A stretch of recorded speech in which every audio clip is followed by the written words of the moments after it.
भगवते वासुदेवाय।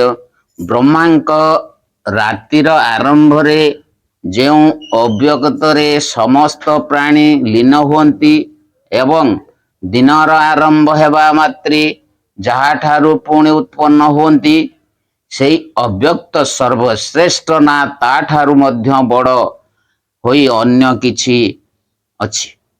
एई प्रश्नर उत्तर रे भगवान कहउचंती परस्तस्मातु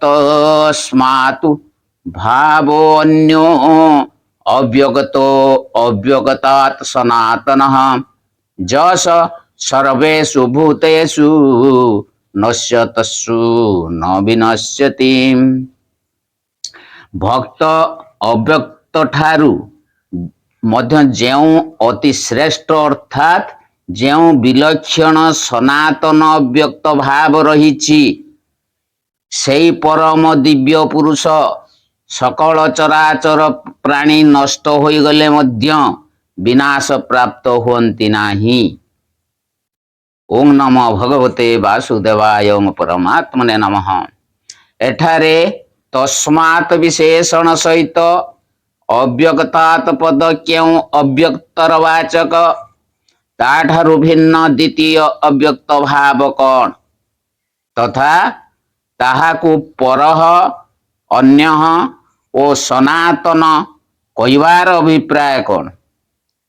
18 श्लोकरे जे अव्यक्तरे समस्तंकर चराचर प्राणींकर लक्ष्य हेबा कथा कहा जाइछि सेठारे तस्मात् विशेषण सहित अव्यक्तात् पदटी हेउछि सेई तत्वर वाचक ताठारु भिन्न द्वितीय अव्यक्त भाव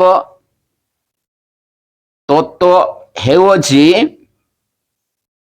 हेउछंती जे से जाहाकु एही अध्यायर चतुर्थ श्लोकरे अधियज्ञ नाम रे नवम श्लोकरे कवि पुराण आदि नाम रे अष्टम और दशम श्लोकरे परम दिव्य पुरुष नाम रे 22 श्लोकरे परम पुरुष नाम रे एवं नवम अध्याय रे चतुर्थ श्लोकरे अव्यक्त मूर्ति नाम रे वर्णना करा जाइछि।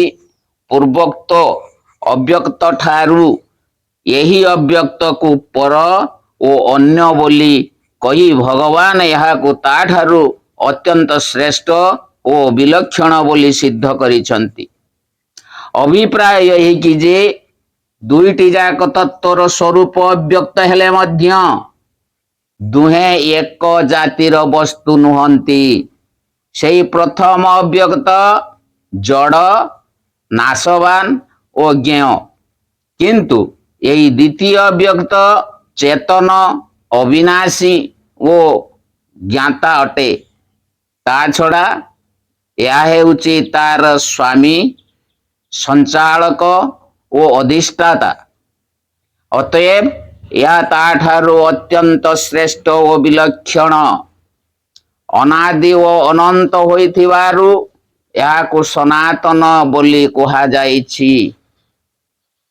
सकल प्राणी नष्ट होई गले मध्य सेई सनातन अव्यक्त विनाश प्राप्त होंती नाही।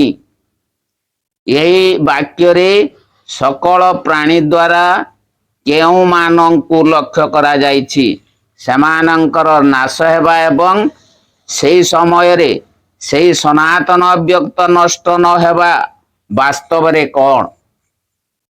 ब्रह्मांक ठारू आरंभ करी ब्रह्मांकर दिन राति रे उत्पन्न ओ विलीन हेउथिबा निज निजर मन इंद्रिय शरीर भोग्य वस्तु वासस्थान सहित जेते सबु चराचर प्राणी अछंती सेमानंकु लक्ष्य करी सकल प्राणी बोली कहा जाइछि। ओम नमो भगवते वासुदेवाय।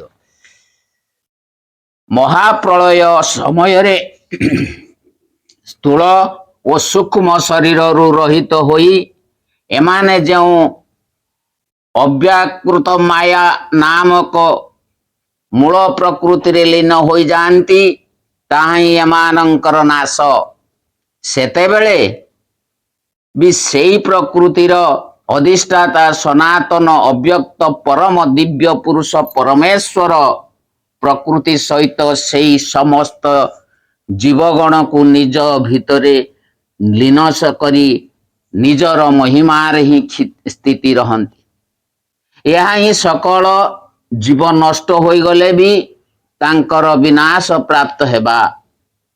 ଅଷ୍ଟମ ଓ ଦଶମ ଶ୍ଲୋକରେ ଅଧିଯଜ୍ଞଙ୍କ ଉପାସନାର ଫଳ ପରମ ଦିବ୍ୟ ପୁରୁଷଙ୍କର ପ୍ରାପ୍ତି ବୋଲି, 13 ଶ୍ଲୋକରେ ପରମ ଅକ୍ଷର ନିର୍ଗୁଣ ବ୍ରହ୍ମାଙ୍କ ଉପାସନାର ଫଳ ପରମ ଗତି ପ୍ରାପ୍ତି ହୋଇ ଏବଂ 14 ଶ୍ଲୋକରେ ସଗୁଣ ସାକାର ଭଗବାନ ଶ୍ରୀକୃଷ୍ଣଙ୍କ ଉପାସନାର ଫଳ ଭଗବତ ପ୍ରାପ୍ତି ବୋଲି କୁହାଗଲା।